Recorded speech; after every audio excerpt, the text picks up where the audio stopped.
Whenever Nine Inch Nails announced the Broken EP in 1992, they did so with a press release. This not only announced Broken and detailed it, but it also announced the Downward Spiral at the same time. One thing that has always stood out to me is this line from the press release, where Trent Reznor says that he's beginning to figure out what this is all about, and he doesn't like it. And that for me is so instrumental in understanding the Downward Spiral and what makes it so special. Because the Downward Spiral is not a fun record, it's gritty, it's disgusting, it's gross, it's violent. It's a record that's meant to look at society and values and morals and look at what everyone believes, and it's meant to tear it all down and show how hollow it rings. It's a brilliant record, and it's the kind of record where if Trent Reznor had never made another piece of music, he would have been hailed as a mastermind forever and ever. If Trent Reznor wanted to, he could have stayed with the sounds of the Downward Spiral, and he probably could have made an entire career out of it. But of course he didn't, and he moved on, and he evolved past it, and he did all these different things. I think you can do stuff that is on the same level as the Downward Spiral, and I think Trent Reznor has, but I don't think it's a record that is capable of being topped, and what I mean by that is the fact that you can't do what the Downward Spiral does better than the Downward Spiral does it. I don't think there will ever be another industrial record to top the Downward Spiral. This is a record that I think has been massively influential, and it's one of those few pieces of art that I think it's difficult to overstate its influence. Typically speaking, I think that whenever people talk about influential masterpieces, sometimes people exaggerate. Sometimes people make things out to be more special than they actually are, and that's not necessarily a bad thing, but with the Downward Spiral, I don't know if that's really possible. I think that the landscape of hard rock and metal and industrial music and popular music as a whole would be very different if not for this record. It's a record that doesn't really sound like anything else, and imitators have tried for decades now to try to copy it, and so far I haven't heard anyone that tries to imitate the Downward Spiral and succeeds convincingly. There are a lot of great industrial bands, and there are a lot of great industrial records, and just a lot of great stuff in the genre, but anyone who tries to sound like this record fails. And so I think this record is special, and again, I think it's difficult to overstate its impact and its influence on many people. I myself would be a very different person if I hadn't discovered this record when I was 15, because prior to this I had listened to stuff that was heavy and aggressive, I had listened to hard rock and metal, but this album just opened up my eyes to what an album could be. It showed me how exactly songs could connect and form a cohesive whole. And I distinctly recall listening to this entire album on YouTube and not really knowing if I liked it or not. And so as a result, I had to listen to the record again. And again, I didn't fully get it. And so then I had to listen to it again and again and again, and I just kept on listening to it because it didn't make sense to me. I didn't understand it. I'd never encountered a piece of music like this. And Nine Inch Nails, I think, is one of those bands that some people will make fun of sometimes. I've had people tell me they're a girl band, whatever that means, but I've had people tell me that they're like fake industrial. I've had people tell me that, oh, Nine Inch Nails, they're not like real hardcore industrial bands like Skinny Puppy, who I love, and Ministry, who Ministry's kind of whatever. If I'm being honest, With Sympathy is great, but I don't. And I think that because Nine Inch Nails are the most successful industrial band, I think that in a lot of people's eyes, it's okay to like trash on them. But I don't think those people give credit to the Downward Spiral for just how experimental and weird and how unearthly it sounds. If the record sounds dated at all, it's because people have tried to copy it. And I realize that I'm probably preaching to the choir. You know, if you clicked on this video, then you're probably already a fan of the record. There's a good chance you are. But at the same time, I do feel the need to emphasize this record's importance. As I said, I think it's difficult to overstate that importance. And so with that long-winded introduction, we'll get into the background of the record.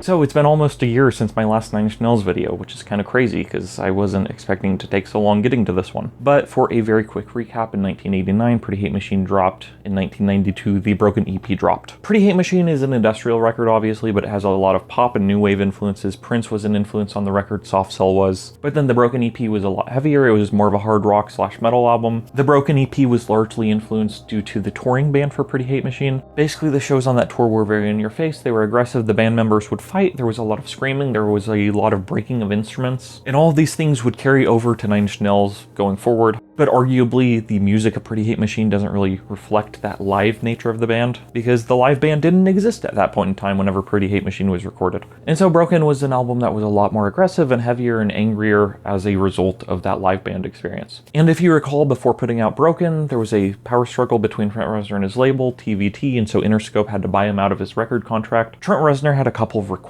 for coming over to Interscope. First and foremost, he had to be bought out of his record contract with TVT. Second, he wanted wanted creative freedom, he wanted the ability to do whatever he wanted, and third, he wanted an imprint so that way he could sign new and upcoming bands. And so Interscope was kind enough to give him all these things, and then Trent Reznor just kind of hit a point where he was like, well, okay, I guess it's time to make a record. So the band did not tour the Broken EP, meaning that they put out Broken and then immediately went into the studio to record its follow-up, The Downward Spiral. It's worth noting that after Interscope bought him out of his record contract with TVT, Trent Reznor bought a house. According to interviews, whenever he first viewed the particular house he bought, he did not know of its history. He only knew that it was very cheap. It was the cheapest house in the neighborhood, and he couldn't figure out why. And then he learned that it was where the Manson family murders took place. It was where Sharon Tate was killed. And so he ended up buying that house and recording Broken there, and he recorded The Downward Spiral there. One thing that is worth noting with regards to the release of Broken is that they put out the Broken movie. I have not seen it. There are clips that have been uploaded to YouTube that are safe for work, but I've read descriptions of parts of the movie, and I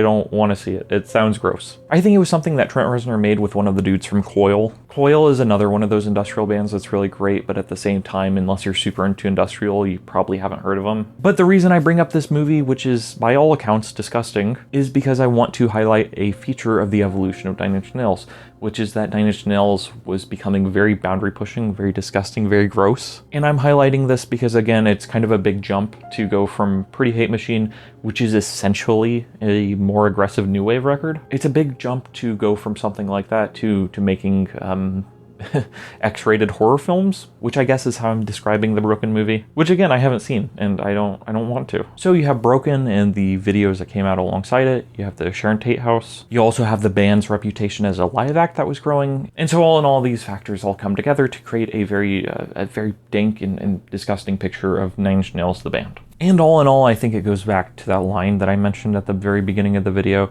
I'm beginning to figure out what this is all about, and I don't like it. Basically, this was a band that was very interested in darkness and no fun allowed. I've done a lot of videos on The Cure recently, and they're one of those bands where they have their happy, more brighter, upbeat albums, and then they have their darker, their angrier, their sadder stuff. But 9 Inch Nails is not like that. 9 Inch Nails only has like sad, angry stuff. And The Downward Spiral is perhaps the album that is the saddest and the angriest of them all. One thing that's worth noting with this record is the fact that it's not actually autobiographical, because of the fact that a lot of Trent Reznor's lyrics are very personal, and there are stories about him pulling from journal entries for lyrics off Pretty Hate Machine. People have this record that every single lyric on this album is autobiographical in some way, shape, or form. But the fact of the matter is that that's not the case. This is very much a concept album. It's a story. But whenever I'm talking about this record, I need to make that clear immediately. There are lyrics on here that pertain specifically to things about Trent Reznor's life, but then there are also lyrics that may not. For instance, people have interpreted a lyric in Hurt, The Needle Tears a Hole, as being about heroin addiction. And so there are stories that have gone around about this record about Trent Reznor being addicted to heroin while making this album, and that's not the case. And so I think Trent Reznor very obviously must have connected with the themes and the ideas presented in this work, but at the same time, not every single lyric is a reflection of some aspect of his own personal life. And I wouldn't normally make that distinction, but I feel like with 9 Inch Nails, I have to. So as I've said, The Downward Spiral is a very challenging record. It's very crass and it's very abrasive. It's very in your face. It's not the kind of record that you can play around people who aren't already into it. If you have a bunch of friends who come over for a party, I would not recommend putting on The Downward Spiral. I think that's a bad idea, and I think that would just be a bad time all around, honestly.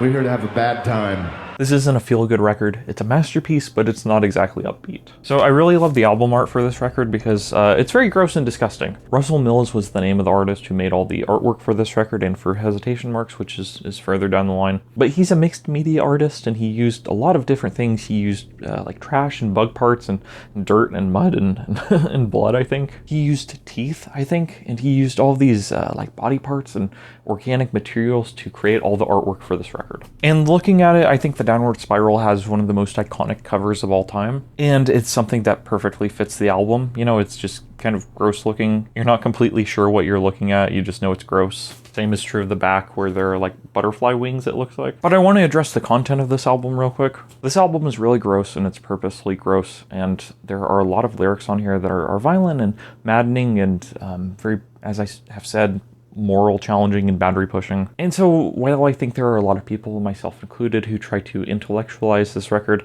at the same time there are just parts of it that are gross or offensive, or typically speaking, whenever I do a video talking about an album, I'll read off a lot of the lyrics, but I'm going to be censoring myself a lot of the time. The lyrics on screen will not be censored, but I don't want audio of me saying the lyrics to Big Man with a Gun. If you've heard that song, you know what I'm talking about. I don't want that out there. I don't feel comfortable reading off certain lines, so thank you for your understanding. And so with that, I guess we'll jump into the album proper. This has been a long enough introduction. This video is going to be real freaking long, I can already tell. But track 1 is Mr. Self-Destruct. This album starts off with a sample of a prisoner being beaten from a movie. Samples are a key part of this album and of the industrial genre as a whole. There are a lot of samples, none of them are fun. Again, this is not a fun record.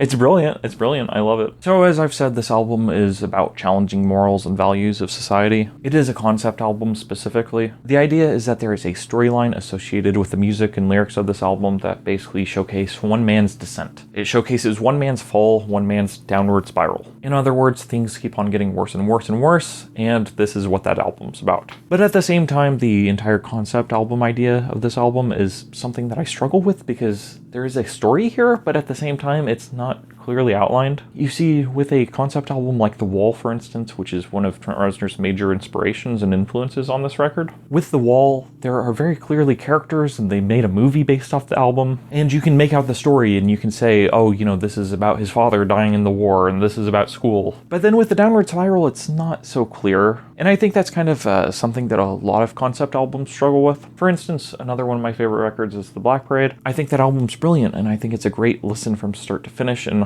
I have the most elementary understanding of the plot. My understanding of the story is that there's a guy who gets cancer, and then he remembers his life. But the thing is that I don't really know the story of the record past that. And there are all these different interpretations I've seen online where people arrange the entire album in a certain way. They move the track listing around, or they say this song is about this, or this song's about this, and therefore it technically should belong in this order on the album. But my gripe with concept albums is that, like, if you're trying to tell a story and then you make people, like, dive into it and completely rearrange the album in order for it to make sense, you're not telling a story, like, in a good way. You're not telling the story in an effective way. And so the reason I mention all that is because within the context of the downward spiral, most people interpret tracks in certain ways, and so I'll try to mention that. And so while this record is a concept album in the sense that it has similar themes and ideas and motifs running through it, in spite of those things, I don't think the story of the album is very clear. Past, there's a guy, and he breaks down all the values in his life, and he ends up screwed up, basically. It's really hard to make sense of the story past that. And so coming back to Mr. Self-Destruct,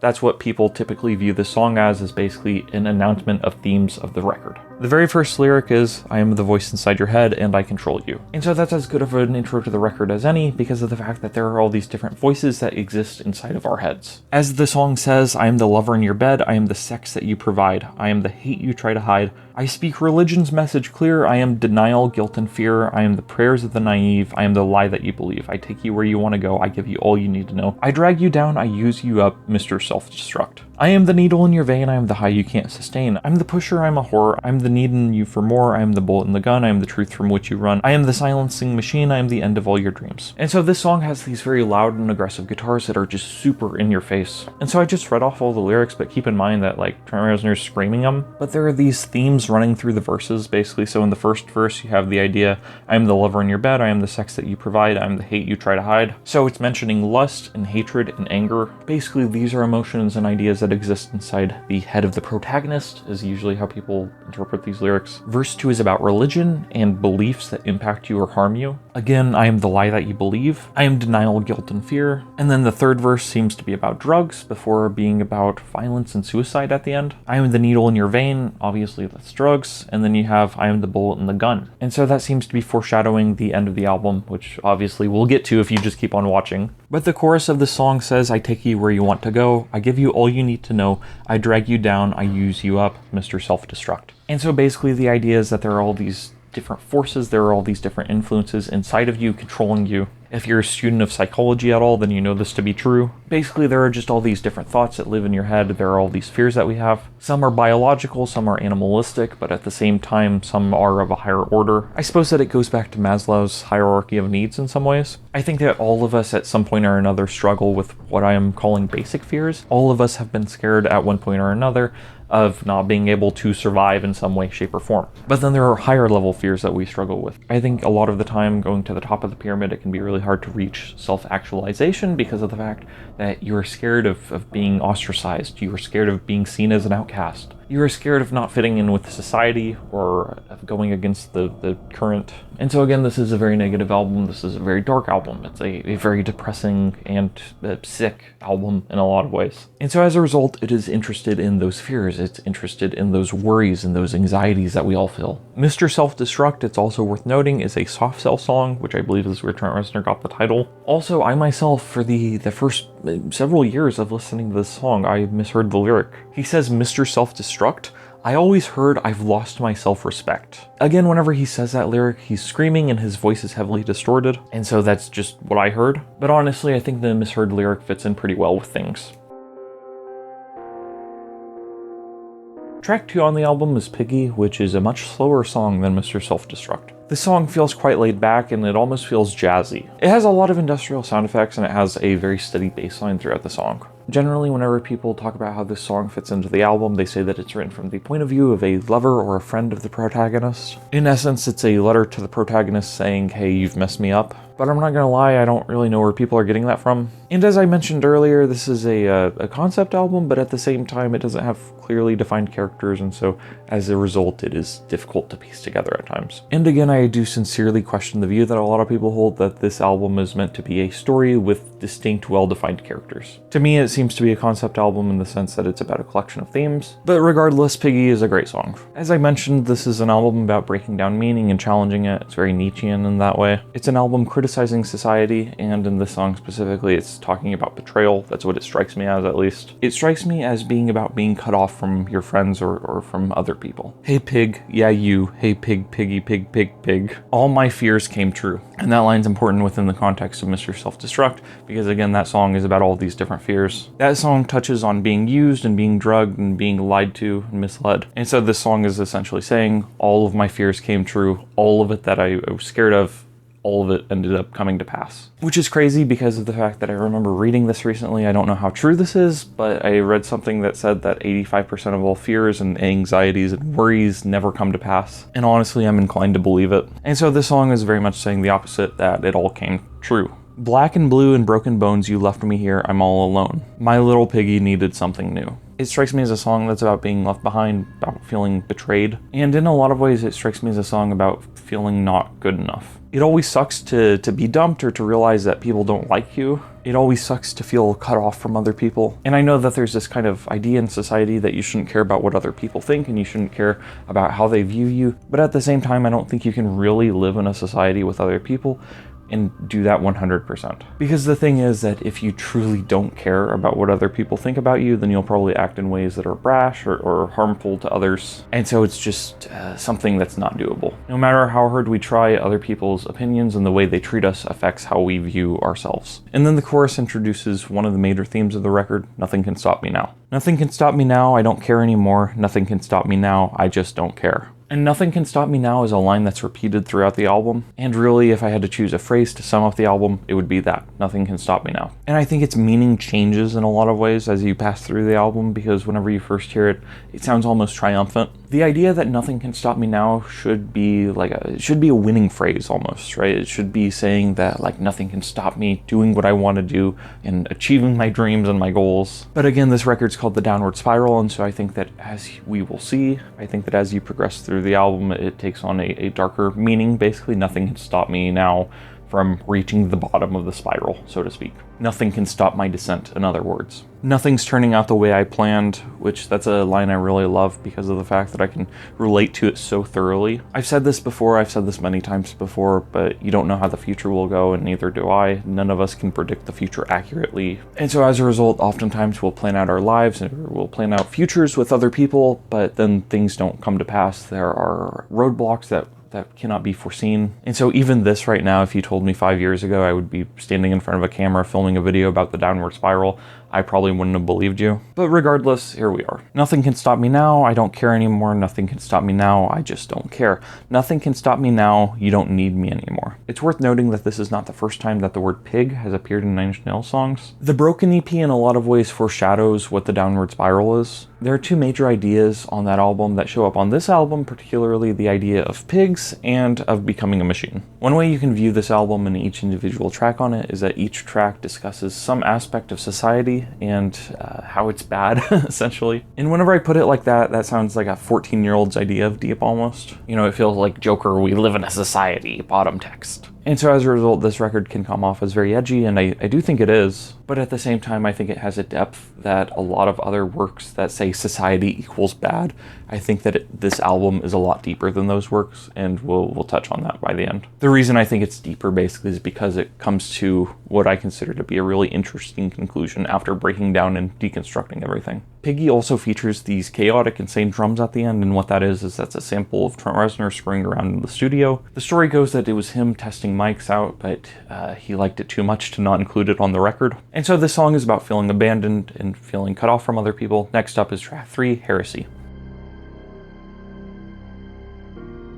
Heresy is a very scathing hard rock song that's criticizing organized religion as a whole, but particularly Christianity. This album came out in 1994, and so this song was very much written in the context of the Christian right controlling a lot of different things. In essence, the Christian right was a major political force, and this song was also written within the context of AIDS. And so essentially you have this horrible disease, you have HIV/AIDS that's going around and it's wrecking people and killing them, and then you had certain segments of the Christian right that seemed to applaud it. And so that's very much what the core of the song is about, is it's a disillusionment of Christianity, particularly the way that a lot of people seem to approach it. More specifically, it's about the idea of committing atrocities in God's name. He sewed his eyes shut because he is afraid to see. He tries to tell me what I put inside of me. He's got the answers to ease my curiosity. He dreamed a God up and called it Christianity. And so this first verse here is about blind obedience. It's criticizing the idea of blindly following others without considering how you actually feel. To be honest, this is actually a song that I've had trouble listening to for many years, particularly because of its chorus. Your God is dead and no one cares. If there is a hell, I will see you there. Anytime I've skipped this song, it's because of the God is dead line. It's always been a bit difficult for me to listen to it because of the fact that I believe in God. But at the same time, I don't think that this song is completely mocking any belief in a higher power whatsoever. I think it's specifically mocking the Christian right that preached the idea that AIDS was sent off to kill gay people. He flexed his muscles to keep his flock of sheep in line. He made a virus that would kill off all the swine. There's the AIDS reference. His perfect kingdom of killing, suffering, and pain demands devotion, atrocities done in his name. And so the second verse talks about the idea, basically, again, of atrocities done in his name. Basically, there are so many heinous acts that have been committed throughout the ages in the name of the Lord. The Crusades are one example, various cults like the Jim Jones crap, that's another. There are all kinds of like sick murderers and serial killers and stuff who say that God made them do this. And so there are all kinds of horrific acts that have been done in the name of God. And I think it's focused on those people who see sick people, who see people with AIDS, and then seem to applaud. And 30 years have passed since this record came out, and so as a result, I think we actually live in quite a different time period. I think things are different, and I think people are typically nicer. But still, I think there will always be people who interpret various belief systems and religions in order to justify their own horrible beliefs. Your God is dead and no one cares, drowning in his own hypocrisy. And again, this just goes back to the idea the song is about Christianity, right? And I interpret this line as basically being about how Christ taught to love thy neighbor and to treat others with kindness. Yet you have people out there who will twist his words into being the reason that they hate others. It's worth noting the part in the chorus that says, if there is a hell, I will see you there. That's a really important line because of the fact that, as I'm mentioning, you have a lot of people who proclaim to be Christian, but at the same time their behavior seems to say otherwise. These are people who are happy whenever others die and whenever others suffer. And the narrator looks upon this, and as someone full of doubt, he's saying, even if things are the way you truly think they are, even if there is a God who lives in heaven and there is a hell where sinners go, you belong in hell. Even though you proclaim to believe in God, your actions say otherwise. And so if I'm going to hell, then you definitely will be there. This song also has a really cool guitar solo, so I figure I would throw that there. Track 4 is March of the Pigs, which was the first of 2 singles released off this album. I think there are a lot of bands nowadays that do a lot of crazy stuff in their music. There are a lot of bands nowadays that will switch things up, and whenever they go from like the verse at the pre-chorus to the chorus of their songs, it sounds like completely different genres. Poppy is an example of this, Code Orange is another, the Dillinger Escape Plan is another, the Callous Cowboys is another example. And so oftentimes I'll jokingly call that style of music ADHD music with my friends because it skips from one genre to the next. But really that's nothing new because the Downward Spiral was doing it back in 1994. So that's what March of the Pigs is. Really there are 3 sections to the song. First there is a loud and noisy guitar part, a la Mr. Self-Destruct. Second, there is a low pulsing bass sound. It's the most danceable section of the song and one of the most danceable sections on the album. And then the third section of the song is where it all drops away, and that's where you have Trent Reznor's voice and a piano. And then you run through the cycle one more time, so there are 6 parts of the song, and that's the song basically. March of the Pigs, I think, can basically be interpreted as being about the rat race of society, the idea that you need to one-up everyone else, you need to keep on going, you need to keep on advancing in different ways. And it talks about the idea that you can't really think about what you're doing, you just have to go, go, go. Step right up, march, push, crawl right up on your knees, please, greed, feed, no time to hesitate. And so even whenever this song is saying it almost strikes me as a stream of consciousness type thing, it's less a series of coherent sentences and more just a distinct flow of ideas. So in essence, it's saying come forward and feed and be greedy, take everything. There's no time to hesitate because of the fact that if you hesitate, then other people will take what you want. And so again, it's about the go, go, go of society. I want a little bit, I want a piece of it, I think he's losing it, I want to watch it come down. Don't like the look of it, don't like the taste of it, don't like the smell of it, I want to watch it all come down. So those lines right there strike me as a rejection of the ideas that came before, basically, please, greed, feed, no time to hesitate. It's essentially saying, I don't really want that. And more than that, not only do I not want that, I want to watch it all burn. All the pigs are all lined up. I give you all that you want. Take the skin and peel it back.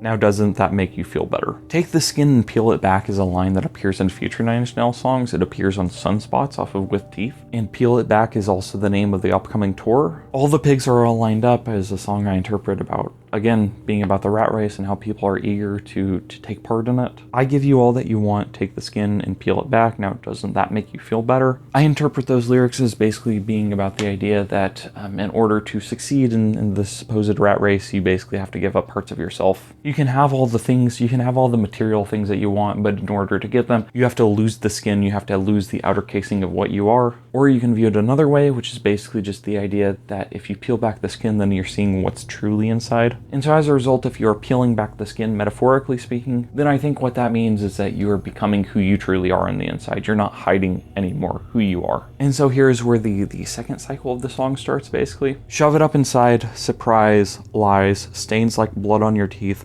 bite, chew, suck away the tender parts. And so this is some really visceral, disgusting imagery. It reminds me a lot of the Broken EP. I think it was Last, which had some really disgusting lines on there. But I interpret this part as being about like devouring others. Because again, if all the pigs are all lined up and then you're supposed to bite and chew and suck away the tender parts, where do the tender parts come from? Probably from other pigs. And so I think too often in society you will see this sort of cannibalism, this sort of metaphorical cannibalism. People are so eager to be on top that they are more than happy usually to screw over other people. And I think that you could even look back on these lines within the context of Trent Reznor's life, because Trent Reznor pretty famously did not treat his 90s band all that well. There are people who have treated their collaborators worse, but at the same time, there are stories about Trent Reznor that don't make him look to be a great guy during this period. So for instance, there's a story about Richard Patrick, the guitarist for the Pretty Hate Machine tour. Essentially, Trent Reznor at the time was the one making all the money because of the fact that he made Pretty Hate Machine, he made Broken, he wrote all the songs, he did all the parts and stuff, and so they were his projects. And so as a result, he was able to buy a home. But then Richard Patrick, his guitarist, at the end of the tour, he had to move back in with his parents, and he was complaining to Trent Reznor about it. And so Richard Patrick wanted to make more money, but Trent Reznor's response was that Domino's Pizza was hiring. And so as a result, Richard Patrick left the band and he made Filter, which is a band I don't really like that much, but you know, they have a couple good songs. If you like Filter, let me know why. I really like Hey Man, Nice Shot, but besides that, I'm not all that into the band. But going back to March of the Pigs, I think that's very common to see people screw each other over within the context of creativity. I think that the idea of screwing people over, again, is nothing new on the album because we kind of already addressed it on Piggy. So I think that's how those two songs are connected, basically, is they're both about hurting people. They're just written from different perspectives. Track 5 is Closer, which is probably Nine Inch Nails' most popular song. This was a song that did not make sense to me within the context of the record until I saw it live. Whenever they play this song live at this point in time, they interpolate The Only Time off of Pretty Hate Machine. And so this is an album that's super angry and pissed off with loud guitars and a lot of screaming, and then Closer comes in at track 5, and it has this very seductive bass line, and it's very, very groovy, and it's about sex, basically, and losing yourself in sex. And it doesn't really sound like anything else off the album, and so as a result, I'd never really felt like it fit in until, like I said, I saw it live. And so seeing it live and seeing them interpolate The Only Time, it made me realize that basically this is a new wave song. If there is any song on the Downward Spiral that would remind you of their first record, it would be this one. And also I'd be very interested in knowing how much the song Obsession by Animotion influenced this one, because this song covers more or less the same lyrical ground that we've covered in Pretty Hate Machine and Broken, specifically with regards to using sex as a way to escape yourself. But that song Obsession reminds me a lot of this one. And so I'm not saying that like Trent Reznor ripped it off or anything crazy like that, but I'm wondering if it was an unconscious influence on Closer. And so I really talked about this a lot in my Broken video, but basically whenever sex shows up in a Nine Inch Nails song,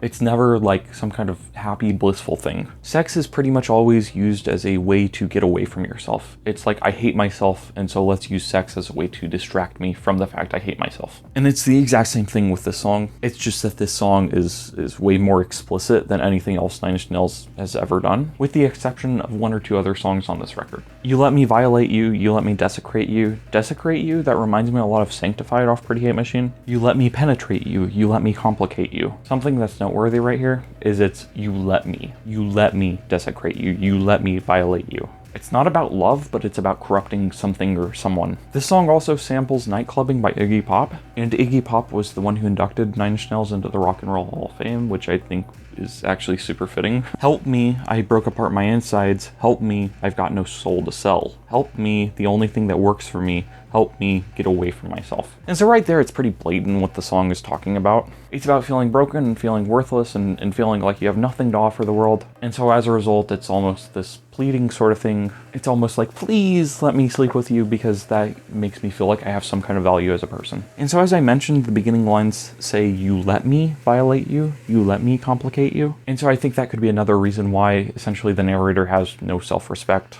The narrator feels like he has nothing to offer, and so as a result, there's a misbalanced power dynamic. And then you hit the chorus, which is probably one of the most explicit and dirty things to ever be played on the radio. I want to F you like an animal. I want to feel you from the inside. I want to F you like an animal. My whole existence is flawed. You get me closer to God. The line, you get me closer to God, is so interesting, particularly within the context of Heresy, wherein he says, your God is dead and no one cares. In some ways, it reminds me of Disintegration by The Cure. It strikes me as almost a rewording of an idea that's found on that song. I can get closer to heaven than ever feel whole again. And it even uses the same word, closer. But the idea you get me closer to God is just a way of saying that I have nothing. I have nothing to live for. I have nothing good in my life, but you're the thing that I care about. In essence, you are the higher power that I crave. You are the thing that I want. A lot of people only hear the chorus, but they don't really understand the words. But really, this song is depressing and it's dark. But I think that if people understood that, then I don't think it would be Nine Inch Nails' biggest hit. You can have my isolation, you can have the hate that it brings, you can have my absence of faith, you can have my everything. So essentially here he's saying that you can have everything that I have to offer, which is all bad. In essence, I only have bad things to offer, and so you can have them, I don't care. I'm giving my life over to you. Help me tear down my reason. So in other words, I just want to lose myself. I don't want to think about what I'm doing. Help me, it's your sex I can smell. Help me, you make me perfect. Help me become somebody else. And so again, there's the idea of not wanting to be who you are. It just goes back to Sin and Sanctified and Suck and all these other songs that Nine Inch Nails have written about sex. Again, the chorus repeats a second time, and then you are hit with an extended outro, essentially. I think the back half of the song is the best part of the song, but whenever they play it live at this point in time, they've been cutting it off, and the reason why is to connect it to The Only Time. But the back half of the song is mostly instrumental, and there are just so many brilliant things going on. It's just such an interesting listen, and it's a shame because I think that it's overshadowed because of the fact that people pay attention to the dirty chorus more. But really, the back half of the song is freaking brilliant. And then there are these lyrics that Trent Reznor sings that are very difficult to make out. Through every forest, above the trees, within my stomach, scraped off my knees. I drink the honey inside your hive. You are the reason I stay alive. Here is also where the downward spiral leaf motif appears. It appears in Piggy also, but I forgot to say something. Track 6 on the album is Ruiner, which is perhaps one of the strangest songs on the record, which is crazy considering it's a record full of strange songs. Trent Reznor has said before that this song has never really sounded right to him because of the fact that it was actually 2 songs mashed together. But in spite of that, it's always been one of my favorites off this record. It's one they don't perform live too often, and the reason why I think is because of the fact that the verses are very quickly spoken or yelled or rapped even. This isn't a rap song by any means, but certainly Trent Reznor is speaking more quickly on this song than perhaps any other Nine Inch Nails song. So I remember seeing a video of a show where they played the entire Downward Spiral front to back, and basically Trent Reznor just kept on losing his breath during this song, and the reason why is because it's so fast. There are no spaces for breath. Broadly speaking, people see this song as another attack on God in the same vein as Heresy, but at the same time, I think that there's an element of strangeness to it. I don't know that it can be framed as simply as, oh, it's another anti-God song, but at the same time, I don't know what to make of all of it. You had them all on your side, didn't you? You believed in all your lies, didn't you? The Ruiner's got a lot to prove, he's got nothing to lose, and now he made you believe. The Ruiner's your only friend, well, he's the living end to the cattle he deceives. The raping of the innocent, you know the Ruiner ruins everything he sees. Now the only pure thing left in my world is wearing your disease. And so as with Heresy, you have references to blind obedience, and you have ideas about deception, which of course the idea of being deceived goes back to the larger view of society presented in this album. Namely, just the idea that society blinds you and it causes you to focus on the wrong things, it tells you lies. I think you could argue that this song connects back to March of the Pigs, specifically with its emphasis on the idea that you focus on the wrong things oftentimes. Now the only pure thing left in my world is wearing your disease, I think is probably another reference to AIDS. Again, this goes back to Heresy. It goes back to the line in that song, he made a virus that would kill off all the swine. Then you have what's the chorus of the song, how did you get so big, how did you get so strong, how did you get so hard, how did it get so long? Which there's not really another way to interpret this as other than being like a phallic reference. It connects back to sex, as do a lot of the tracks on this record. And so people try to interpret these lyrics in different ways, and essentially they argue that it's like the same as asking God, how did you get so powerful? But really, I don't know if that's how I would interpret it. You had to give them all a sign, didn't you? You had to covet what was mine, didn't you? The Ruiner's a collector, he's an infector, serving his crap to his flies. Maybe there will come a day when those that you keep blind will suddenly realize maybe it's a part of me you took to a place I hoped it would never go. And maybe that messed me up much more than you'll ever know. Again, I don't really see another way to look at this song as other than being a connection to Heresy. Specifically, the reference to those you keep blind will suddenly realize, which that connects back to the very first line in Heresy, he sewed his eyes shut because he is afraid to see. I read an interpretation of this album that basically says and argues that this song is about the killing of God, specifically the literal murder of God. And I don't really buy into that. That seems kind of extreme and crazy to me. But I do think it's about the death of God, specifically the philosophical concept created by Friedrich Nietzsche. And so basically the death of God is this idea that as we progressed as society became more industrialized,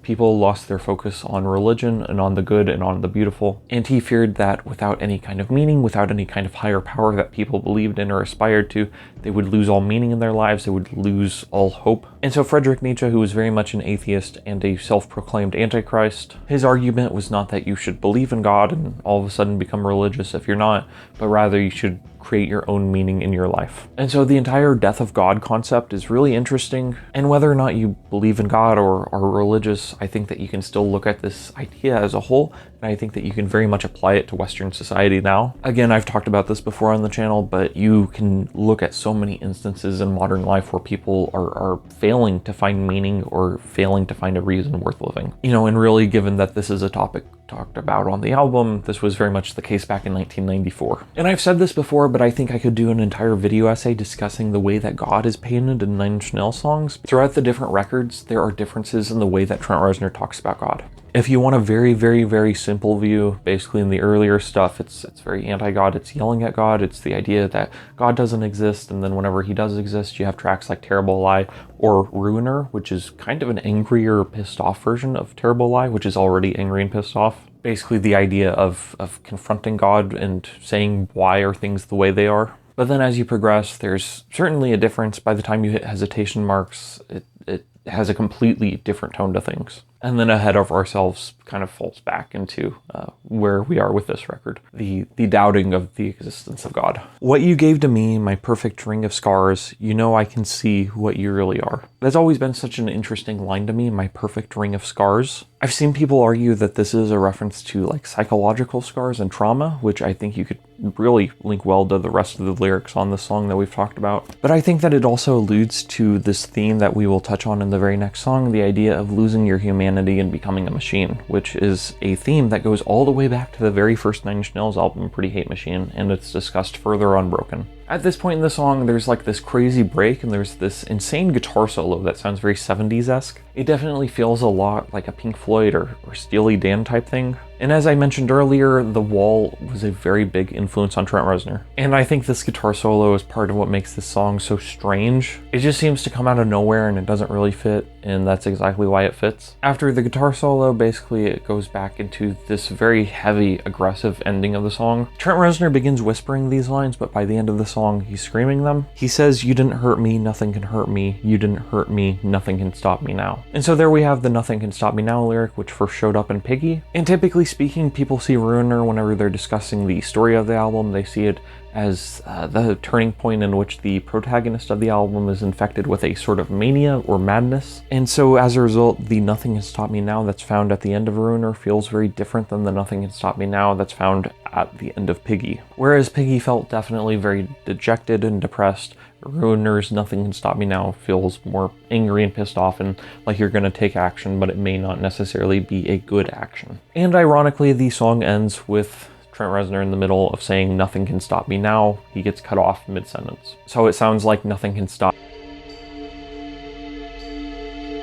Track 7 is The Becoming, which really focuses on the machine aspect of things. I beat my machine, it's a part of me, it's inside of me. I'm stuck in the stream, it's changing me, I am becoming. The me that you know had some second thoughts, he's covered with scabs, he is broken and sore. The me that you know doesn't come around much, that part of me isn't here anymore. So this is really a song talking about the death of the human, so to speak, and the birth of the machine. And I don't think it's literal, though it is really cool to think about it in that way, but rather I think it's just a metaphor for the numbness that the protagonist seems to be facing. So far this album, the first 6 tracks have just been discussing the hurt and the pains of this world, but I think there's a point where if you experience any kind of pain or wounds or depression or anything like that, there comes a point where you just can't take anymore, and so as a result, your brain sort of turns things down a little bit and you become more numb. And I do think that there's very much such a thing as becoming willingly numb, but at the same time there is also a very strong biological impulse to do so. If you're addicted to a substance, then you need more and more and more to get the same high that you first got the very first time. And what that is that's your body willfully numbing you. All pain disappears, it's the nature of my circuitry. Drowns out all I hear, there's no escape from this new consciousness. The me that you know used to have feelings, but the blood has stopped pumping and he's left to decay. The me that you know is now made up of wires, and even when I'm right with you, I'm so far away. And I love these lyrics because it feels to me like it goes back to the nasty, grisly lyrics of Broken. Just all the words about decay and blood that stopped pumping and rot, essentially. The idea that the flesh is gone and you've been converted to wires is super interesting. And it's also worth noting that this album was written in the early 90s, of course. And so as a result, I think that was really a time period during great technological innovation. The internet was widespread, but at the same time, it wasn't completely widespread and hadn't infected our society the way it has now. But certainly the early 90s was a point wherein things were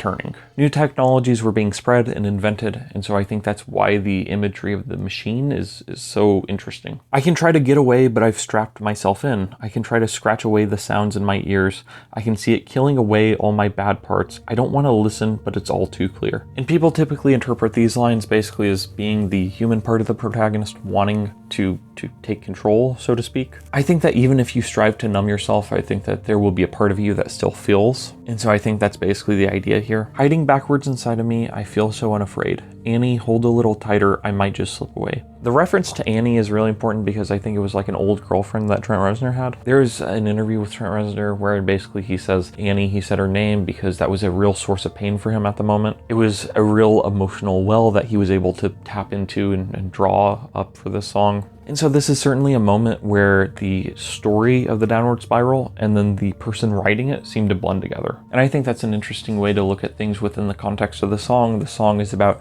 the machine and the person fighting for control. And I think in the same vein, the art and the artist are oftentimes fighting for control. I think that no matter how hard you try to write something that is not a part of you, I think that inevitably you will put pieces of yourself into it. And I think that as you write anything, you as a person will become changed. I think those two things, the art and the artist, are inseparably connected. And I think this is just a super interesting example of that. And still with these lyrics towards the end, I think that we have a part where the human aspect of things takes control. It won't give up, it wants me dead, and he curses the noise inside his head. This song also has some lyrics that I misheard for years, where he says, "Annie, hold a little tighter." I could never make it out fully, but I thought he was saying paper tiger, which of course a paper tiger is something that appears fierce, but really there's nothing backing it. It's not really fierce. And so I figured I would throw that out there. That's kind of a weird connection.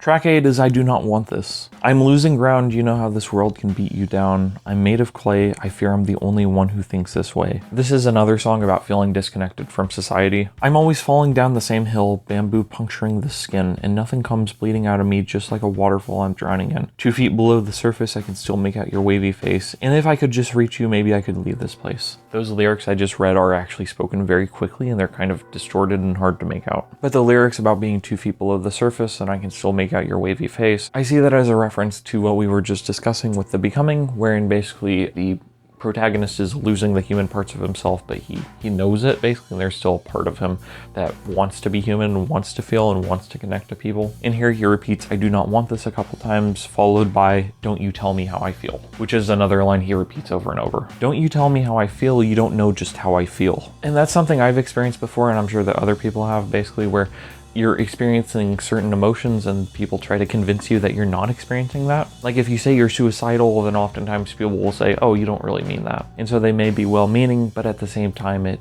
doesn't feel good. It feels very bad to have people invalidate your feelings and emotions. I guess this actually goes back to the Cure song, How Beautiful You Are, which is a song about how you can't really know what's going on in the mind of someone else. I think usually whenever we're discussing our emotions or feelings, we can approximate them close enough to help other people understand what we're feeling, but at the same time, you can't take your feelings and give them to someone else. And these are lyrics I really relate to. I stay inside my bed, I have lived so many lives all in my head. In a lot of ways, I think this is also a song about ambition and the inability to act on it. I think it's really easy to dream up lives for yourself, especially if you have an overactive imagination, whatever that means. And maybe you've been here before where, like, if you date someone basically and then you dream up this whole future with them and then things don't work out. Or maybe you've experienced the same thing with regards to going to school or a job or a career. Or I think we have these big plans. I think that we have these big ideas sometimes, and they don't always work out. You extend your hand to those who suffer, to those who know what it really feels like, to those who have had a taste, like that means something, and oh, so sick I am, and maybe I don't have a choice, and maybe that is all I have, and maybe this is a cry for help. I do not want this. That feeling, I don't have a choice, I think is really important to note. I think it speaks to the crushing meaninglessness that the protagonist feels. Basically, if you don't have a sense of meaning in your life, it can be really difficult to get up out of bed. It can feel impossible to do so. And I think that line, maybe this is a cry for help, is half tongue-in-cheek. I think sometimes people accurately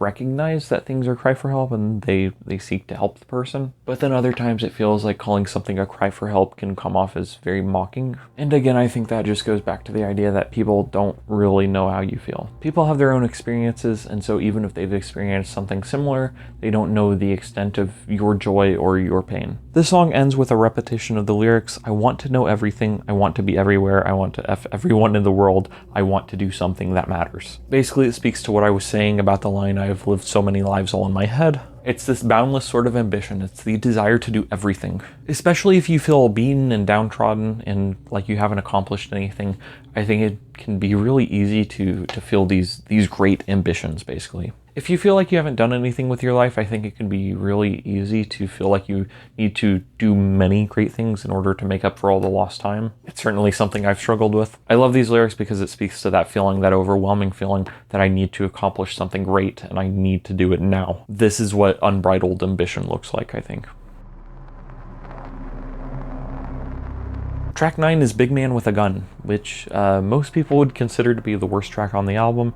There's a Spin magazine interview I saw with Trent Reznor that I read recently. He talks about this song and he says that he would have left it off the album probably if he had another month to work on the album. And the reason why was just because he doesn't feel like it's that great of a song. He doesn't feel like it's a good song. This song is noteworthy because this record came out during a time when people were basically concerned about the amount of violence and anger and rage and whatever shown in media and music and movies, TV. And so this song was actually listed as like a hardcore rap song. Its lyrics were interpreted as something being insulting to women, but Trent Reznor has actually said that it was intended to be a parody of hardcore rap songs. In this magazine interview, he said he liked hip-hop, but at the same time he could have done without the misogyny in it. And so this song was intended to be kind of a parody of that. It was misinterpreted as being sincere, but this is probably the most sex-focused song on the album. It's like 1.5 minutes long, really vulgar, very crass. I'm not going to read most of the lyrics. I can reduce you if you want, I can devour. I'm hard as steel and I've got the power. This song also features the third occurrence of the line, "Nothing can stop me now," except this song is typically seen as the height of madness and the height of mania. And so the line, "Nothing can stop me now," takes on a new deranged, insane perspective. Big Man with a Gun is important because of the fact that it shows just how insane things can get before you take a break with track 10, "A Warm Place." A Warm Place is a very beautiful instrumental. There's something that is very soothing and peaceful about it, but at the same time, there's something that's a little bit unsettling about it to me. And maybe it's just within the context of the record that it sits in, but I've always found this song to be a little bit unnerving, even though it is beautiful and peaceful by all accounts. The story with this song goes that basically Trent Reznor wrote the melody, and he was like, "I've heard this before." And then he passed it around and he was like, "I know that I haven't created this." And he played it to people and he showed it to people and everyone was like, "Yeah, I haven't heard this before." And so as a result, he just worked on the song and he figured that he wrote it and he put it on the album, and then the album came out. And then they reissued David Bowie's Scary Monsters album. And at the end of that song, as a bonus track, was the track Crystal Japan. And Crystal Japan has the exact same melody as this song. So basically Trent Reznor stole a David Bowie melody. But with that being said, I do like A Warm Place a lot more. I feel like it has a lot more going on and it's just a lot more interesting. There's a version of this track with female vocals over it, and I can never remember her name, but I'll leave a link in the description below because it actually elevates the song in a lot of ways and it's very beautiful. A Warm Place is an instrumental track and I've heard of people using it at weddings before. And really it's a moment of peaceful, serene beauty. And I think it's really important to have this song on the record because of the fact that if you didn't have it, then the rest of the album would just feel so edgy and over the top, because it's an album that's focused on tearing down society and organized religion and focused on tearing down the rat race. And it's a really angry album, and it's an album, again, with the Becoming and Big Man with a Gun, it's an album focused on madness. And so if you didn't have a serene, beautiful, peaceful track, almost like a subtle lake, if you didn't have something like that on this album, then I think it would come off as very edgy. But because of the fact that A Warm Place is included, it makes the album feel a lot more mature and thoughtful. There's a spoken word part in this song that's really difficult to make out. For many years, people have interpreted him as saying the best part about life is knowing that you created it. Basically, it's this sort of idea that you are responsible for creating your own life. And so if things are good, that's your responsibility. But if things go poorly, that's also on you. And so if you're leading a good life and then you think about that, you think about the idea that your life is your own, I think that would cause you to feel great joy and it can cause you to feel really good. But if your life sucks and then you remember that idea, basically that you made your own life, that's bad. That won't make you feel good. And immediately after the soothing nature of A Warm Place, we go back into the madness with track 11, Eraser, which is one of the strangest songs on the record. I know I said that about Ruiner, but I feel like it applies even more so to Eraser. It's a song that's 5 minutes long with a 3.5 minute long build-up. There's this very weird sound at the very beginning of the record, and it's like...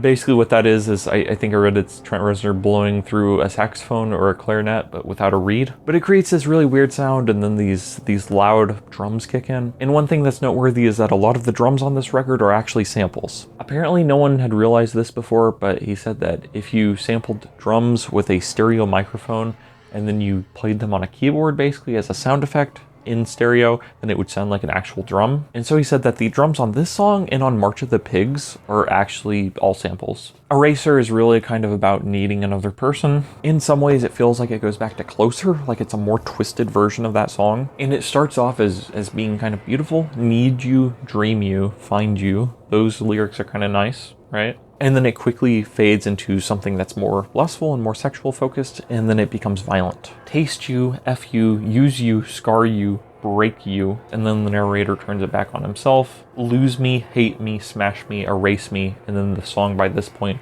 is super loud, and Trent Reznor just screams kill me repeatedly for the rest of the song. So I think it's interesting because of the fact that it's a song that's kind of emphasizing the idea that what you give is what you get, and this is something that I've long felt, that basically the way that you treat other people is sometimes a reflection of how you actually treat yourself and how you see yourself. If you see everyone as disposable, and if you hate people, then why wouldn't you view yourself as one of those people? If you see the world as trash and you're a part of it, then why wouldn't you also see yourself as trash? And so Eraser is a brilliant song. It's one of my favorites off this record. I can't do it justice by describing it. And so really, yeah, check it out. Track 12 is Reptile. It's not exactly an industrial doom metal song, but that's what I think of sometimes. It's very slow and the industrial machinery samples are very prominent. And whereas Closer is a song that you can interpret as being like, ooh, it's about sex, it's so hot and sexy. This is a song that strikes me as being about sex, but it's way like worse and more grimy and disgusting on the surface. It's really hard to imagine someone interpreting this song in like any kind of happy, sexy way. She spreads herself wide open to let the insects in. She leaves a trail of honey to show me where she's been. And honey actually goes back to Closer because of the ending lyrics. I drink the honey inside your hive. You are the reason I stay alive. So she leaves a trail of honey to show me where she's been seems to imply that in essence, we're talking about someone who sleeps around a lot. She has the blood of reptile just underneath her skin. Seeds from 1,000 others drip down from within. Reptiles are cold-blooded, and so I think that's what that lyric means. She has the blood of reptile under her skin, meaning essentially that this is a person who doesn't care about the protagonist. Oh, my beautiful liar, oh, my precious whore, my disease, my infection, I am so impure. In other words, it feels a lot like Sanctified off Pretty Hate Machine. Basically, it feels like some of the ground we've already covered. Devils speak of the ways in which you'll manifest. Angels bleed from the tainted touch of my caress. Need to contaminate to alleviate this loneliness. I now know the depths I reach are limitless. Need to contaminate this loneliness is a really interesting line. Loneliness is seen as a negative thing, so if you contaminate it, is that actually making it positive? If you ruin something negative, does that make it positive? Or does that just make the negativity worse? I'm trying to figure out if this is like a negative times a negative number equals a positive, or if this is like two wrongs don't make a right. The depths I reach are limitless is a really great line, basically. Because again, this is the downward spiral. And so it's this idea that no matter how far down the spiral you go, you can keep on going. And that's what it feels like to the protagonist, but I think that as we see by the end, that's not exactly true. Track 13 is the title track, The Downward Spiral. The song is about 3 minutes long. The first half of it is kind of like nice and beautiful. It almost reminds me of A Warm Place or Hurt, which we'll cover next. But then the back half of the song returns to the aggressive hard rock of the rest of the album. You can tell there's a lot going on, but it's intentionally muffled. And then you have Trent Reznor's vocals laid on top of it, but still those vocals have effects on them, and so they're hard to make out. Oftentimes whenever people interpret this album, they interpret this song as being from the perspective of the machine side of things, the Mr. Self-Destruct, the voice inside of the protagonist's head. This song is typically interpreted as being about a suicide attempt, and I think a lot of people tend to think that the protagonist succeeded in killing himself, but I actually don't believe that. So the lyrics read, he couldn't believe how easy it was, he put the gun to his face. Bang. So much blood for such a tiny little hole. Problems have solutions, you know. A lifetime of messing things up, fixed in one determined flash. Everything's blue in this world, the deepest shade of mushroom blue. All fuzzy, spilling out of my head. And yeah, I don't know if there's another way to interpret this song. Track 14, the final track, is Hurt. Most people know Johnny Cash's version and are more familiar with that than the Nine Inch Nails original, which is this one. Oftentimes I'll tell people that my favorite band is Nine Inch Nails and they'll go, oh, I don't know any songs by them, what did they write? And I'll say, do you know Johnny Cash's cover of Hurt? Well, they wrote that. And they go, oh, you mean Nine Inch Nails covered Johnny Cash? And I go, no, Johnny Cash covered 9 Inch Nails. And so they just think the 9 Inch Nails original is a cover of the cover, even though the original came out like 8 years before. But this song is brilliant, and I think sometimes I forget about it. It's a really beautiful, sincere song. And I think that even if you're familiar with Johnny Cash's original, I think that within the context of the full record, Hurt has a very different meaning. I think listening to this song at the end of the album feels a lot more cathartic. Within the context of the story of this album, people will interpret this as being about how the main character is reflecting on his life in the afterlife, or he is reflecting on his life as he is dying from having shot himself. But I interpret it a little bit differently. I choose to interpret it a little bit differently, and I instead interpret it as being about after the suicide attempt and surviving that. I hurt myself today to see if I still feel I focus on the pain, the only thing that's real. Within the context of the album, I think you can interpret that very first line, I hurt myself today. You can interpret that as being about a gunshot. You can interpret that as being about the protagonist shooting himself in the previous song. And the idea, I focus on the pain, the only thing that's real, that would make sense. I mean, if you have a gunshot wound, that you would feel that way, that the pain is the only thing that's real. The needle tears a hole, the old familiar sting. Try to kill it all away, but I remember everything. And so this is what I was saying earlier in this video. Basically, people interpret these lines as about Trent Reznor having a heroin addiction. Trent Reznor was very much drinking, he was very much using drugs during this period, and he was very depressed. But to my knowledge, he didn't have a heroin addiction a la Kurt Cobain. And so my understanding of it is that while Trent Reznor was certainly developing, if he didn't have them already, he was definitely developing substance abuse issues. He didn't have an addiction to heroin at this point in time. I don't know if people will agree with me, but I feel like you could also interpret that line, the needle tears a hole, as basically being about an IV bag. Because I mean, if you just shot yourself in the face, and if you are surviving, you know, according to my interpretation, then you would very likely need blood. You would very likely need fluids. But again, that's my interpretation. So try to kill it all away, but I remember everything. What have I become? My sweetest friend. Everyone I know goes away in the end.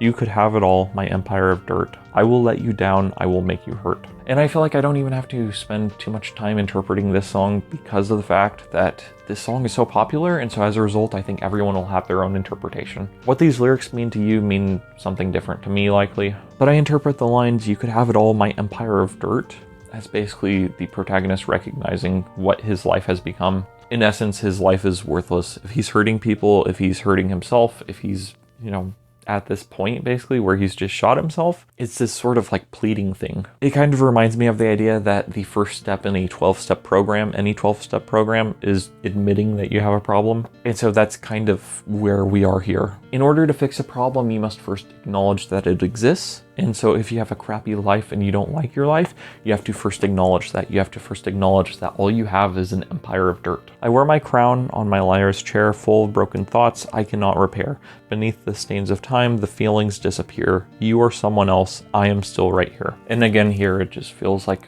more recognizing what your life has become. You are someone else, I'm still right here is a super interesting line. Oftentimes I think that the idea of changing or becoming someone else is a negative thing. People don't like the idea of sellouts. People don't like the idea of people changing because there's this idea that who you were is who you truly are, but who you are now, that's you've just changed yourself for someone else or for some ulterior motive.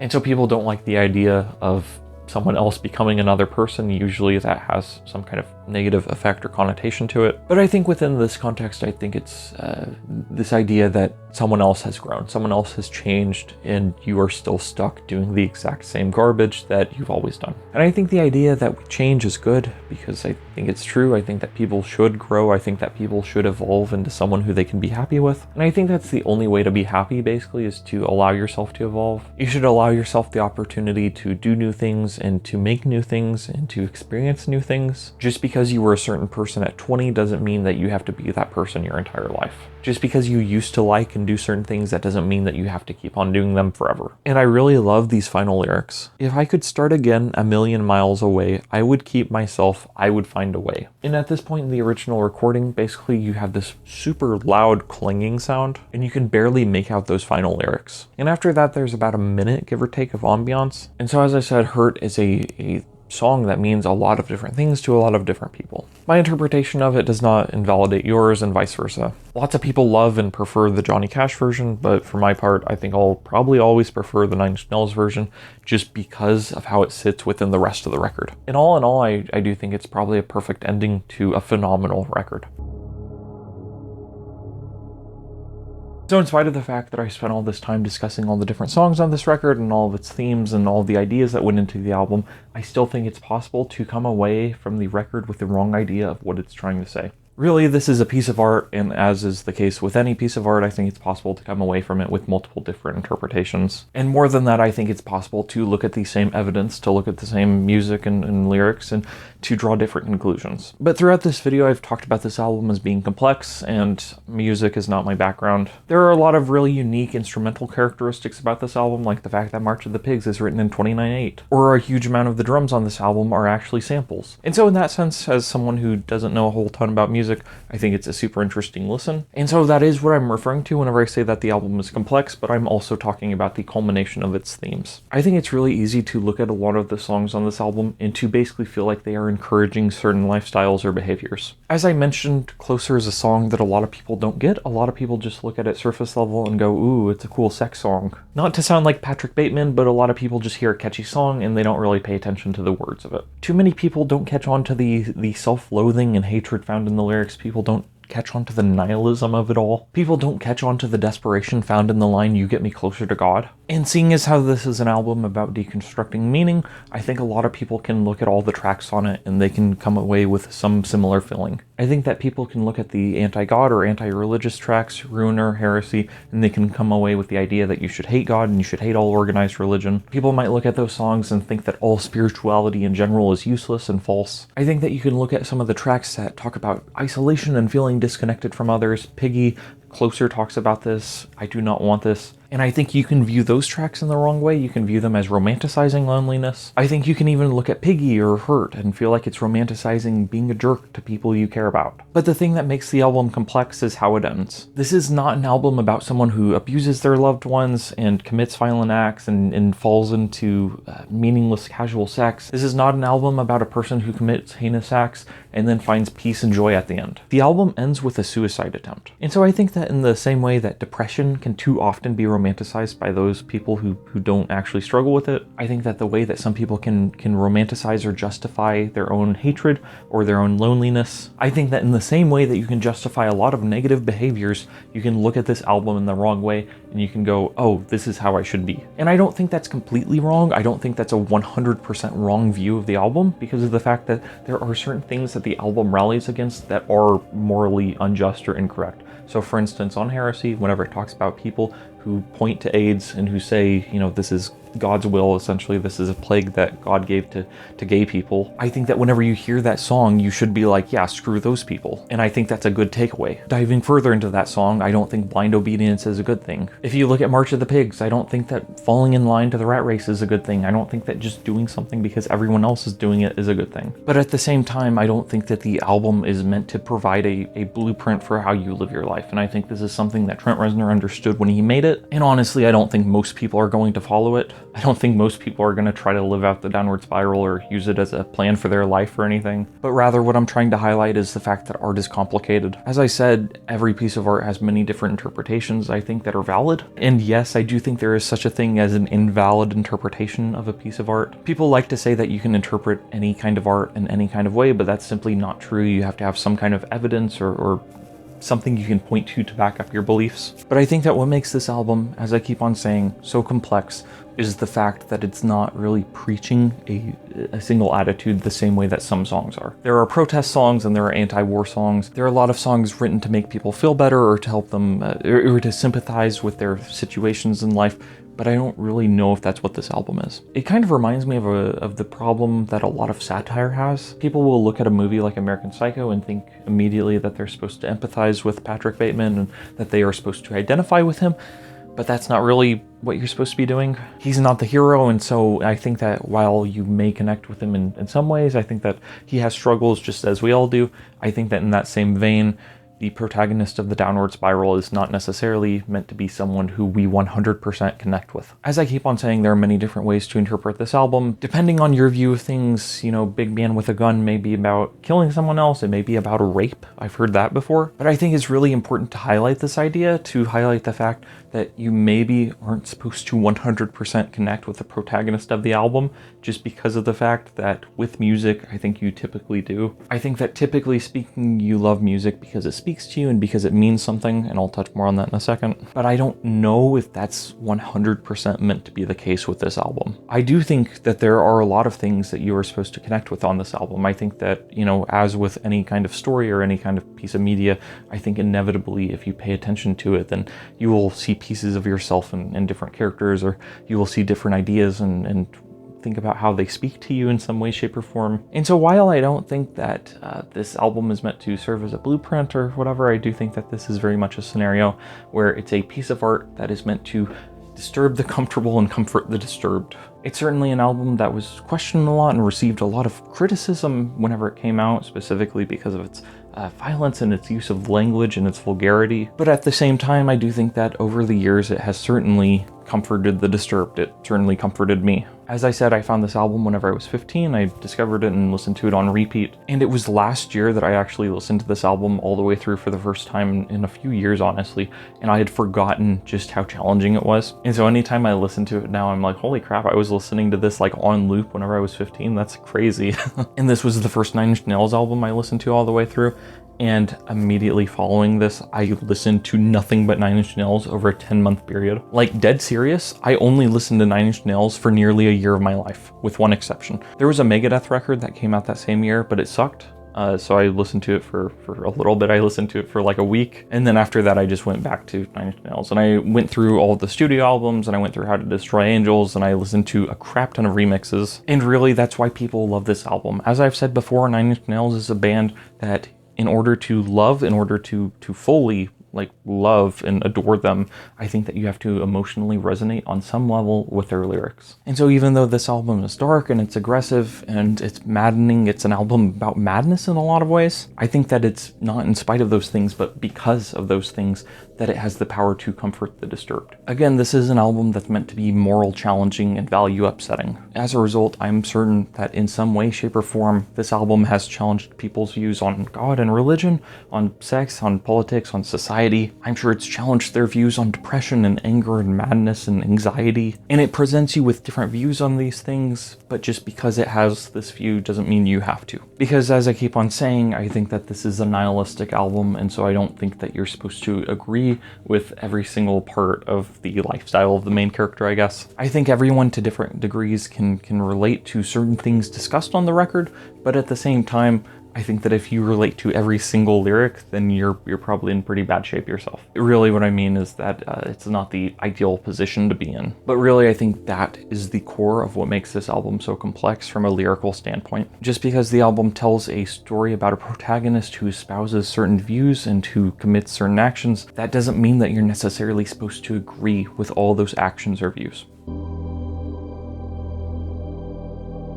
Nine Inch Nails isn't a band that releases too many B-sides. There have been a few tracks that they've released that they actually left off of albums, but for this album, there isn't any material that was made for the record that's been released. I know there was a song that was written called Just Do It, which was left off the album because the producer Flood said that Trent Reznor was going too far with it. So there aren't too many B-sides, but there were a crap ton of remixes and alternate versions that were released for this album. Closer to God is one of the most notable ones. It's a version of Closer that feels a lot more in line with the rest of the album than the original song. And to my knowledge, this was a remix. This was not something that was made during the production of the album, but it was made afterwards. The vocals are redone, which is really noteworthy because of the fact that Trent Reznor in this version of the song doesn't say, I want to F you like an animal. He just says, I want to F you. It just feels a lot more heavy and aggressive, and I think it's worth checking out. I like it a lot. There is a version of the Downward Spiral, the track, which has in parentheses added to it the bottom. I believe it was done by Coil. It's a really interesting remix. The first little bit of the song just sounds like a chopped and screwed version of the Downward Spiral, but then after that, for the next like 5 or 6 minutes, it sounds like you're trapped in like a weird jungle almost. Whenever I listen to this song, I just feel like I'm on another world, and so it's always been one of my favorite remixes. It's just so special and strange sounding. On the March of the Pigs single, there is a track, A Violent Fluid. I think that's worth checking out. It's about a minute long. It's just kind of a weird industrial instrumental track. I like it a lot though. All the Pigs All Lined Up is a remix of March of the Pigs. I think it's great. It's like 7 minutes long, and it doesn't feel so weird. It doesn't feel so weird and disjointed like the original song. And the fact that the original song feels so disjointed and strange is what makes the original work. But if you're just looking for a song to listen to on your own,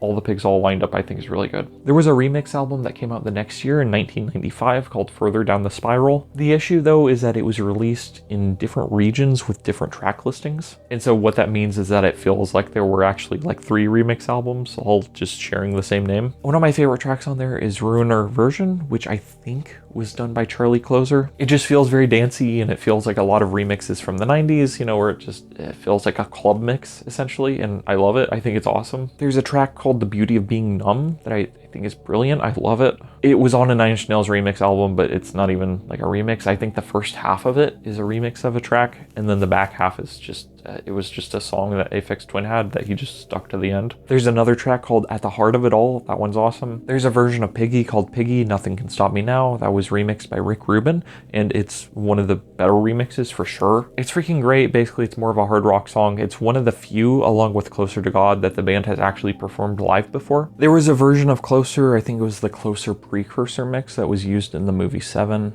It just feels a lot creepier. Really, I think most remixes kind of suck. I don't think that there's really anything to most of them. I don't think that most of them are very interesting, but I think a lot of these remixes are actually really decent. I don't care for the ones too much that are like fixed. The Nine Inch Nails remix album for Broken. I don't care for, you know, The Art of Self-Destruction Part 1 or 2. I don't care for the tracks that just feel like intentionally hard to listen to, because Nine Inch Nails is an industrial band. That's what a lot of them end up feeling like, is it just feels like they were trying to do something crazy, and so it may be interesting to listen to once or twice, but at the end of the day, I'm not gonna listen to most of these tracks over and over. I think my favorite freaking remix is Eraser Polite. It's a minute long, and it's just the vocals to Eraser looped twice, but the backing track, the instrumental track, sounds like a freaking Sea Captain song almost. It just feels weird, and it adds an element of melancholy to the lyrics, and it's just strange. I don't know who made it, but it's like a brilliant remix. I love it. I think the original track is great, but to be honest, I may have listened to this remix more just on its own than the original track. There were a few songs that Nine Inch Nails contributed to movie soundtracks,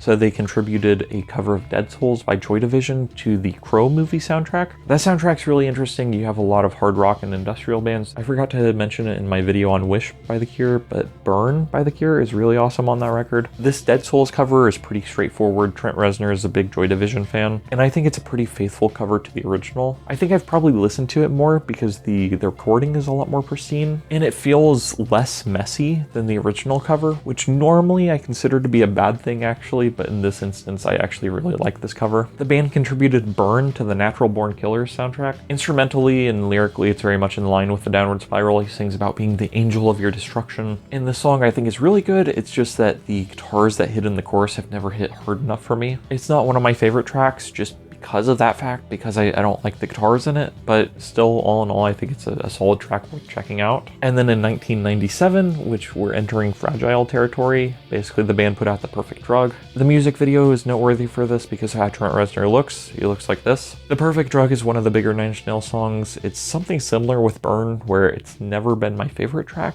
The band didn't play it live for many, many years, for decades, because of the fact that Trent Reznor said it's always felt weird to him. He felt like the song never concluded properly, like the ending was off, and I actually feel that same way as well. But still, it's a really good song. It's something that I listen to every now and then, and I think it's really solid.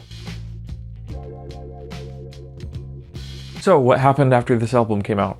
Well, a lot of things. Trent Reznor officially moved out of the Sharon Tate house in 1993, in December of 1993, and so by that point the record was done, but it hadn't dropped. Long story short, everyone thought this record was career suicide, but it blew up. Robert Smith thought that releasing Disintegration was career suicide and commercial suicide, but that album caused The Cure to blow up and become bigger than ever. Same thing happened with the Downward Spiral. Basically, Nine Inch Nails became way more popular. This was a piece of art that did not compromise in any way whatsoever, and so as a result, it's kind of a miracle that it blew up and sold like 5 million copies or something. The band played Woodstock 94, which was a television performance that was screened to millions of people and helped blow up the band even bigger. The performance is available on YouTube. It's worth checking out. Basically, it's very intense. As was the case with a lot of other Nine Inch Nails shows during this period, the band were going crazy. They were fighting. They were breaking their instruments. And to top things off, they were covered in mud because there was mud everywhere at this festival. And Trent Reznor apparently didn't find out the backstory until years later, which was that the mud was generated from people pushing over porta potties. And so basically the grounds were all muddy because all this pee and poo mixed in with the dirt, and then just everyone was covered in mud, which was actually filthy pee and poo and gross. And so sometimes I'll dress up for videos, and so if I wanted to dress up for this album, then I would have covered myself in pee and poo mud, but I didn't do that because I don't want to make pee and poo mud. So as I'm saying, Nine Inch Nails toured in support of this album. They toured for roughly 2 years, give or take. I believe that on the first tour they were touring with Marilyn Manson, who was opening for them. Marilyn Manson was an act that Trent Reznor signed. He produced the first 2 Marilyn Manson records, Portrait of an American Family and Antichrist Superstar. At this point in time, there are a lot of allegations against Marilyn Manson, which I am inclined to believe, and so I don't think he's a good person. Really, I think he's an absolute scumbag, but these records were ones that I listened to a lot in high school. Portrait of an American Family feels like a weird dark carnival record almost, and then Antichrist Superstar is much darker. Honestly, it's the closest record to the Downward Spiral that exists, I think. It does its own thing, but at the same time, Trent Reznor's fingerprints are very much all over it. At the same time, he also produced the Prick record, the self-titled record that came out in like 1995. A lot of people like it. I haven't listened to it all that much. In 1995, David Bowie and Nine Inch Nails also toured together on the Outside tour. Basically, they just did one set where Nine Inch Nails opened things off, and then they played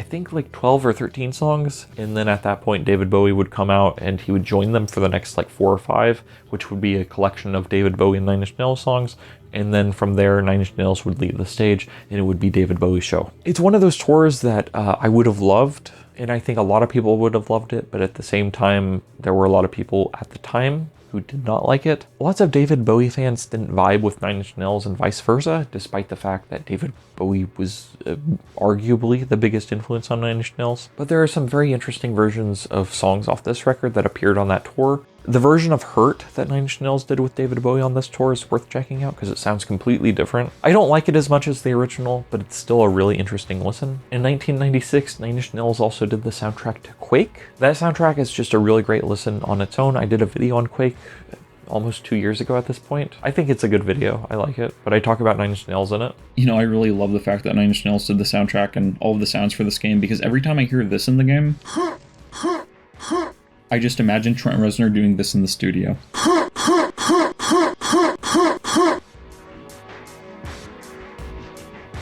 And so to sum things up to some of the post-Downward Spiral period, Nine Inch Nails just became really freaking big. This was their commercial and critical peak, and my camera's about to die, so we gotta wrap this up. Recommendations: I would recommend the obvious influences on this record. I would recommend Remain Light by Talking Heads. I think that's Trent Reznor's favorite record of all time. I would recommend David Bowie, specifically Low. Heroes is great, Station to Station is great. I really love Hunky Dory, even though it has nothing to do with this record. Scary Monsters, I think, was also an influence on this album. The Wall by Pink Floyd was very much an influence on this record. This album influenced every single freaking industrial or electronic album to come out afterwards, but there aren't too many that are actually great. So records that were influenced by this album, I think Have a Nice Life, Death Consciousness was very clearly influenced by this record. Health, who are one of my favorite bands, their work is worth checking out. I just did a video on Slaves of Fear. Rat Wars is also great, Death Magic is great. I would recommend No Longer Human by Osamu Dazai, which I did a video on. Honestly, a lot of stuff I've talked about on this channel I could recommend. That is, I could recommend to you if you like this record. Silent Hill 2, I would recommend. Signalis, I would recommend. For films, I would recommend The Lighthouse. Like Clockwork by Queens of the Stone Age is a record I've recommended. The Cure's Pornography I would recommend. That album's superbly dark, and I think it must have influenced in some way, shape, or form this record. David Lynch is obviously like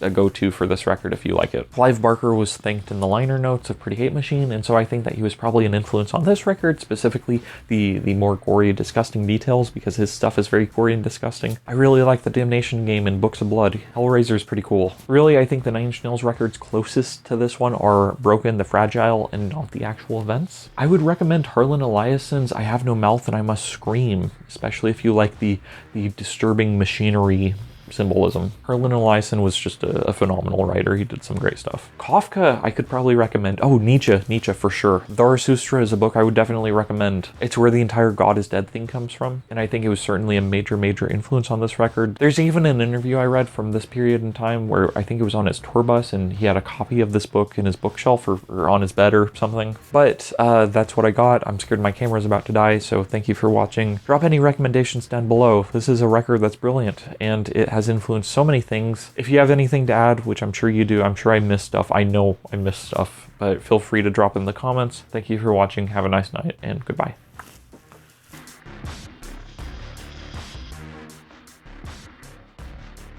There's this very weird sound at the very beginning of the record, and it's like